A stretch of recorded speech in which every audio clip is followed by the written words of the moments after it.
Cop insults black woman's job, mocking her worth, only to be shocked by who she really is. It started on a quiet street just as the sun was setting. A police car's red and blue lights flashed behind a black sedan, signaling it to pull over. The car came to a stop, and the officer stepped out, walking toward the driver's side window with an air of confidence. The window rolled down, and a calm-faced black woman sat in the driver's seat. She looked to be in her late 40s, dressed simply in a blazer and white shirt. Her expression was neutral, not showing any hint of worry or frustration. The officer barely glanced at her as he spoke in a sharp, impatient tone. "License and registration." The woman nodded without a word and handed over the documents. The officer held them, but didn't really look at them. Instead, he turned his attention back to her, sizing her up. "What kind of work do you do?" he asked, his voice full of doubt. Before she could answer, he smirked. "Let me guess. You probably work retail or something, right? Maybe a receptionist." The woman stayed calm, her voice steady as she replied, "I work in public service." The officer laughed, shaking his head. "Public service? Doesn't sound like anything important." She said nothing more, staying composed. But the quiet tension in the air grew thicker. The officer had no idea who he was talking to, or how much his words would come back to haunt him. "Where are you watching from? Let us know in the comment sections." The officer's mocking tone lingered in the air, but the woman remained calm, her face betraying no hint of the frustration or anger many might have felt in her place. The flashing lights from the patrol car cast alternating red and blue hues across the street, bouncing off the sleek black sedan. It was the kind of official car that didn't immediately stand out, especially with its driver dressed casually, blending into the hum of suburban life at dusk. The woman in the driver's seat was Camille Owens, the state attorney general, a sharp and deeply empathetic leader, known for her tireless work in criminal justice reform. She had spent the day speaking at a community outreach event, connecting with local youth about navigating the legal system. Now, she was finally on her way home to unwind, her blazer unbuttoned and her hair pulled back in a neat ponytail. The weariness of a long day barely showed in her calm and composed demeanor, but Camille knew how to read people, and the officer's tone and body language told her everything she needed to know about the situation. His confidence was almost cocky, his posture stiff and commanding, as though he'd already decided he was in control. His name tag read, Officer Grant, a man who clearly thrived on the power that came with his badge. He didn't just enforce the rules. He enjoyed the authority that allowed him to size people up and put them in their place. To Officer Grant, Camille Owens was just another driver in a casual outfit. Nothing special. Her neutral expression gave him no reason to think otherwise. His squad car, parked behind her, was an intimidating presence on the quiet street, its flashing lights ensuring everyone in the area noticed the interaction. The neighborhood itself was a peaceful, middle-class area, the kind where porch lights flicked on at dusk and families settled in for dinner. Nearby, a couple of joggers slowed their pace to glance at the unfolding scene. Further down the road, a man walking his dog stopped for a moment, curious about the interaction but hesitant to get too close. The growing attention added an extra layer of tension to the moment. Camille's colleague, Lisa, who had attended the outreach event with her, sat in the passenger seat. Lisa had been scrolling on her phone when the officer first approached, but now she was alert, her eyes darting nervously between Camille and the officer. She knew exactly who Camille was and how important her role was, but she also knew Camille's strategy.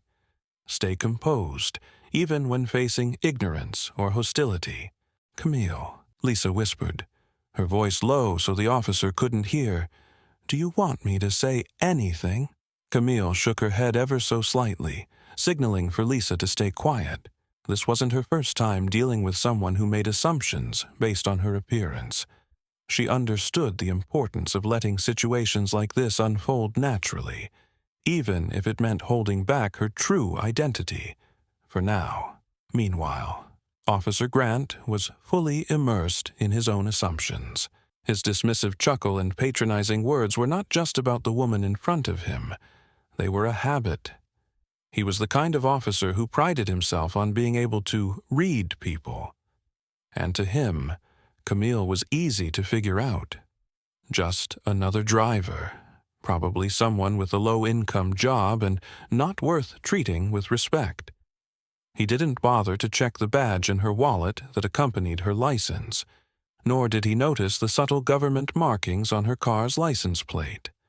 The officer leaned against the car door, his hands resting on his hips. "You said public service, huh?" he asked, breaking the silence again. His tone was sharp, almost mocking. "What, like a city clerk or something? Maybe a part-time teacher?" Lisa shifted in her seat, visibly uncomfortable. But Camille stayed still, her eyes focused on the officer with quiet intensity. She didn't rise to his bait, didn't challenge his assumptions, not yet. Her silence was deliberate, and the tension it created was almost palpable. The sun had fully set by now, and the street lights began to flicker on. The squad car's lights remained a stark contrast to the otherwise peaceful surroundings. Nearby, one of the joggers had stopped entirely, pretending to stretch but clearly watching the scene unfold. The man walking his dog lingered, his expression one of mild concern. It was a quiet, suburban evening, yet this encounter had disrupted the normal rhythm of the neighborhood. It wasn't loud or chaotic, but the stillness carried its own kind of weight. The officer's overconfidence clashed with the woman's quiet composure, and the onlookers sensed something unusual about the scene. Camille finally spoke again, her voice steady but firm. "Officer, is there a specific reason for this stop?" Grant straightened, his smug expression unfazed. "Just a routine check, ma'am," he replied, the condescension in his tone unmistakable. "Gotta make sure everything's in order. You never know who you're dealing with these days." He said it as though he had the upper hand, but in truth, he didn't know who he was dealing with. Camille Owens wasn't just any driver. She was the state attorney general, one of the most powerful legal figures in the state, and the officer's dismissive attitude was setting the stage for a revelation that would shake him to his core. Camille Owens kept her gaze steady on Officer Grant, her calm demeanor unwavering despite the officer's growing impatience. The quiet strength in her eyes made it clear she wasn't intimidated, but Grant mistook her composure for passivity. His dismissive smirk widened as he leaned closer to the window. "So," he began, folding his arms across his chest, "what kind of car is this anyway? Doesn't seem like the kind of ride someone in public service would be driving." Camille remained silent for a beat, then replied evenly, "It's an official vehicle." Grant raised his eyebrows mockingly, pretending to inspect the car. "Oh, official, huh? Must be nice to have perks like that. Still, seems a bit much for someone with your position." His eyes flicked to her attire, a casual blazer over a white shirt. "You'd think someone with a job that matters would dress like it." Lisa shifted uncomfortably in the passenger seat, but Camille subtly shook her head, a silent reminder to let her handle the situation. Camille had dealt with attitudes like Grant's before, quick to judge, quick to assume. But that didn't make it any less exhausting. She took a steady breath, determined not to let his words provoke her. "Officer," Camille said calmly, "I've given you my license and registration. Is there a reason you're questioning me like this?" Grant's smirk faded slightly, replaced by a more authoritarian tone. I ask the questions here, he snapped, standing up straighter. You're on my time now, ma'am. It's my job to make sure everything checks out, especially these days. You know how it is. Camille tilted her head slightly, her expression still unreadable. I see. And do I seem suspicious to you, officer? He let out a dry laugh. Suspicious? Let's just say I've learned to trust my instincts. And right now, my instincts are telling me there's more to this stop than meets the eye. Lisa couldn't stay quiet any longer. You've already seen her documents, she blurted out. Everything is in order. Ma'am, I wasn't talking to you. Grant cut her off sharply, his tone dismissive. He glanced back at Camille. Look, if you don't want this to take all night, just answer my questions and cooperate. It's not that hard. By now, the flashing lights from the patrol car had drawn the attention of several bystanders. A jogger, previously pretending to stretch, now openly stared at the scene. The man walking his dog had stopped entirely, and a couple of neighbors had come out onto their porches, their faces illuminated by the squad car's lights. The growing crowd added a layer of pressure to the situation. But Grant didn't seem to notice or care. You know, he continued, his tone growing more confrontational, I've been on this job long enough to spot the red flags. People like you always have a story, don't you? Public service, huh? Sounds like a fancy way of saying you're barely getting by.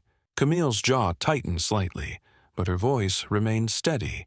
People like me, she repeated, her words deliberate. Grant didn't catch the edge in her tone, or he ignored it. You know what I mean, he said casually, as though it were obvious. Most folks in public service don't drive cars like this. And if they do, they're usually up to something. You get my drift? Lisa shifted again, visibly angry now. But Camille's composure didn't falter. Instead, she opened her wallet and pulled out a second form of ID, extending it toward the officer. Her movement was deliberate, her expression calm. Here's my government-issued ID, she said, her voice firm. You might want to take a closer look this time. Grant took the ID with a scoff, barely glancing at it. Ma'am, like I said, I'll decide what's important. He stopped mid-sentence, his eyes finally catching the title printed on the card. State Attorney General. For a moment he froze, his face shifting from smugness to confusion, but the realization didn't fully sink in yet. Instead of acknowledging the ID, he handed it back quickly, brushing it off. That's cute, he said, his voice tinged with defensiveness. I've seen all kinds of fake IDs in my time. Let me guess, you had that printed somewhere online? By now, the murmurs from the growing crowd had grown louder. A young woman in the group, holding her phone, called out, "Wait a second. I think I recognize her." Grant's eyes darted toward the crowd, his expression hardening as he realized the attention the stop was drawing. He turned back to Camille, his tone growing harsher. Look, I don't know who you think you are, but you'd better stop playing games with me. Camille leaned back slightly in her seat, her calm expression never wavering. Officer, she said evenly, I've given you all my credentials. If there's nothing else, I'd like to continue on my way. Grant's frustration boiled over, and his voice rose slightly. I'll decide when you can go. Until then, you're staying right here. The tension in the air was almost suffocating now. Camille remained silent, her calm demeanor unshaken, but Lisa was visibly rattled. The bystanders, too, seemed torn between curiosity and concern, their whispers growing louder. Finally, a man from the crowd stepped forward, his voice cutting through the noise. Hey, isn't that the Attorney General? I saw her on the news last week. Grant turned sharply, his face flushing, as the crowd's murmurs turned into audible gasps. Slowly, the weight of the situation began to dawn on him. His overconfidence, his dismissive remarks, his refusal to take her ID seriously, it all started to come back to him in an avalanche of realization. The atmosphere shifted. The once dismissive officer now grappling with the truth of who he'd been talking down to. The tension had reached its peak, and all eyes were on Camille as the true power dynamics of the encounter began to change. The crowd was growing restless, their murmurs louder after a man identified Camille Owens as the state attorney general. But Officer Grant, now visibly unsettled, refused to back down. "People like her always have a story," Grant muttered, his voice sharp and dismissive. "Probably living off government support or pretending to be someone they're not." Camille's calm expression didn't falter. "People like me?" she asked, her voice steady. Grant crossed his arms, trying to maintain control. "Yeah, people who think they can talk their way out of trouble. I've seen it before." Lisa, her colleague, fidgeted in the passenger seat, but Camille held her ground. "Officer, you've seen my credentials. You've chosen to ignore them. Why?" Grant's defensiveness grew. "I'm just doing my job. You're acting suspicious, and I don't have time for games." The tension thickened. Nearby, a young woman holding her phone raised her voice. "That's the Attorney General. I know it's her. I saw her on TV." The crowd stirred, their whispers now louder. Grant shot a glance at the woman and barked, "Everyone back off. This isn't a spectacle." But Camille leaned forward, her calm tone cutting through his bluster. "What exactly are you handling here, officer? My compliance or your assumptions?" Caught between the crowd and his own blunders, Grant hesitated. Camille raised her government ID, this time showing it to everyone. "For those watching, I am Camille Owens, the State Attorney General. I oversee this state's legal system, including law enforcement." The crowd gasped. Grant's confidence crumbled as the reality of the situation hit him. I didn't know," he stammered. "No," Camille replied, her tone even. "You didn't care to know. You dismissed me before giving me a chance." Grant's face flushed with embarrassment. "I'm sorry," he muttered weakly. "I'm not interested in apologies," Camille said, her voice calm but firm. "I'm interested in accountability." She started her car, addressing him one last time. This could have been a routine stop, but it became a lesson in bias. "I hope you've learned something today." With that, she drove off, leaving Grant and the murmuring crowd behind, the weight of her words lingering in the air. As Camille Owens drove off, the murmuring crowd lingered, and Officer Grant stood frozen, his confidence shattered. But Camille wasn't finished.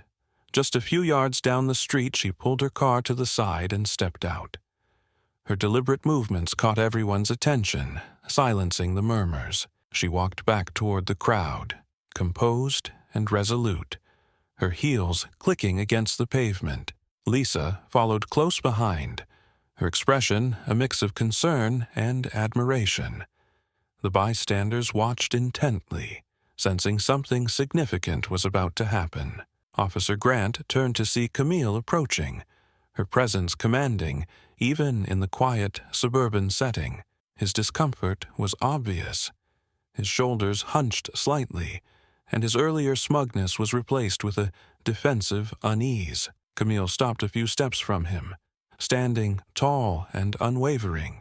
The flashing red and blue lights of the squad car framed her figure, creating a striking visual.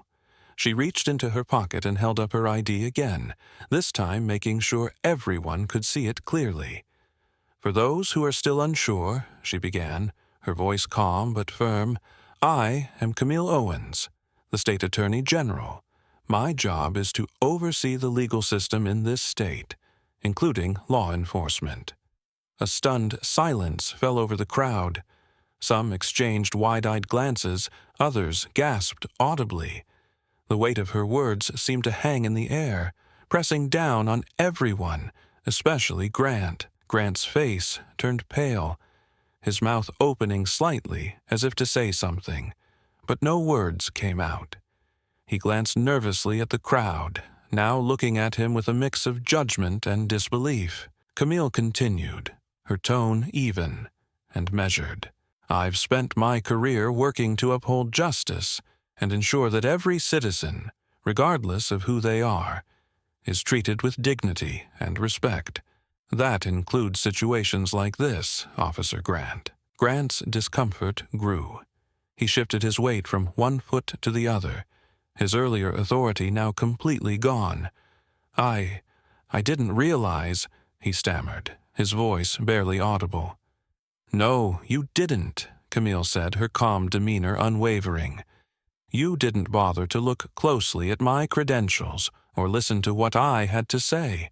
Instead, you made assumptions about my job, my character, and my worth." The crowd began murmuring again, their whispers carrying a clear sense of disapproval for Grant's behavior. Some pulled out their phones, recording the moment as others nodded in agreement with Camille's words.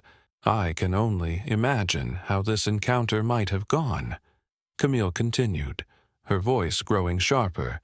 "If I weren't in this position, if I didn't have the title or the resources to defend myself, would you have treated me differently?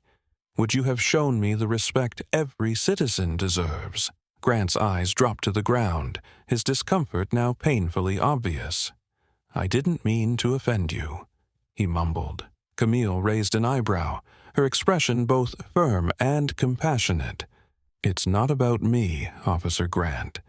It's about the countless others who face situations like this every day. People who are dismissed, judged, and treated unfairly simply because someone in your position assumes the worst." The crowd's murmurs grew louder, their shifting perspectives evident. A man near the front nodded solemnly. "She's right," he muttered, his voice carrying enough for others to hear. "This kind of thing happens all the time." A young woman holding her phone called out, "I'm glad you said something. Someone needed to." Grant glanced nervously at the crowd, his earlier bravado now replaced with visible anxiety.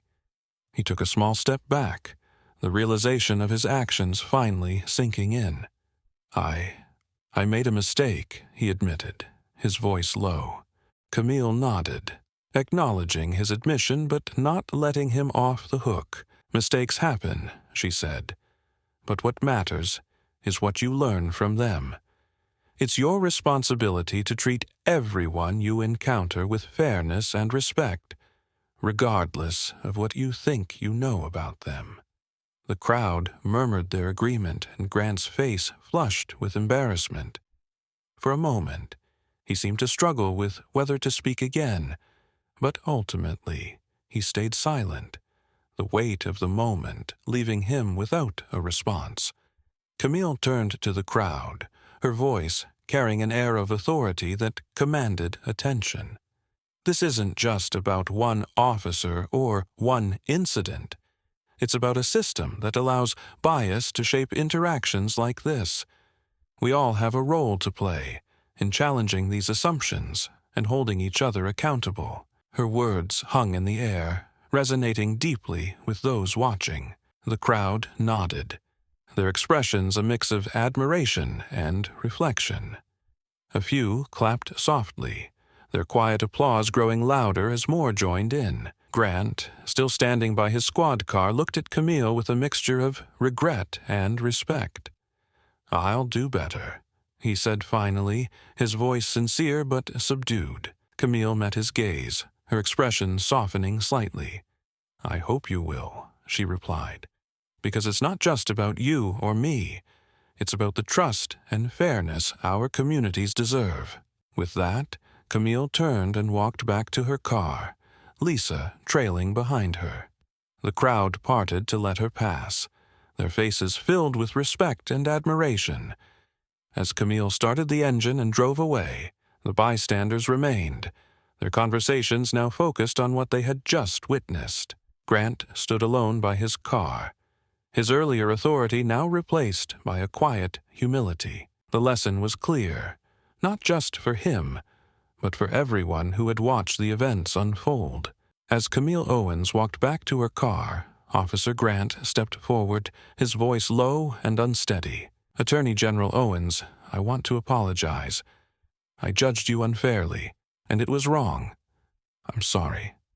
Camille turned to face him, her expression firm yet composed. "Apology accepted," she replied calmly. "But words alone don't undo actions. What matters is how you move forward." Grant nodded, visibly humbled. "I'll do better," he said quietly. Camille turned to the crowd, her voice steady and authoritative. "What happened here tonight is a reminder for all of us. Assumptions and biases don't just harm individuals, they erode the trust that holds communities together. Dignity and respect aren't privileges. They're rights that belong to everyone, regardless of their job, appearance, or background." The crowd, now silent and reflective, watched intently as she continued. "Accountability isn't just about admitting mistakes. It's about learning from them and committing to do better, for ourselves and for those we serve." She glanced back at Grant, her tone softening. "It's not easy to admit when we're wrong, but what comes next matters more. Remember, every person deserves the same respect you'd want for yourself." Grant nodded again, retreating to his car with a quiet, "Thank you." The crowd began clapping, the tension of the moment replaced with reflection and hope. Camille turned back to her car, her calm presence leaving a lasting impression. As she drove away, the murmuring crowd dispersed, their conversations now filled with admiration and a deeper understanding of fairness and accountability. As Camille Owens drove away, the quiet hum of her car contrasted sharply with the heavy silence she left behind. The crowd lingered, their expressions reflective, their whispered conversations centered on the lesson they had just witnessed. Officer Grant stood by his patrol car, shoulders slumped, his earlier confidence replaced by the weight of his actions. Camille's presence, her calm yet commanding response to ignorance and prejudice, had shifted the narrative. She hadn't raised her voice, yet her words echoed louder than any argument. She hadn't retaliated, yet she had exposed the flaws in a system that allows biases to persist unchecked. A narrator's voice rose, steady and thoughtful. This wasn't just an encounter between two individuals. It was a moment that laid bare the quiet harm of assumptions and the transformative power of accountability. Camille Owens reminded us all that respect and dignity are not earned through titles or power. They are owed to every human being, regardless of status or appearance. The scene shifted to Camille in her car, her face illuminated by the glow of streetlights as she drove into the night. The narrator continued, "But this moment is more than just a story. It's a reflection of the broader changes we need. Every unjust assumption, every act of dismissal, chips away at the trust and humanity that bind communities together." As the car disappeared into the distance, the voice grew resolute. Let this serve as a call to action. Challenge the assumptions you make about others. Speak up when you witness prejudice, no matter how small. Advocate for fairness and justice, not just in grand gestures but in everyday moments. Change doesn't come from waiting. It begins with each of us in moments like these. The scene faded, leaving only the quiet hum of the road and the powerful lesson of a single encounter, that dignity and justice must be claimed, protected, and upheld by everyone every day.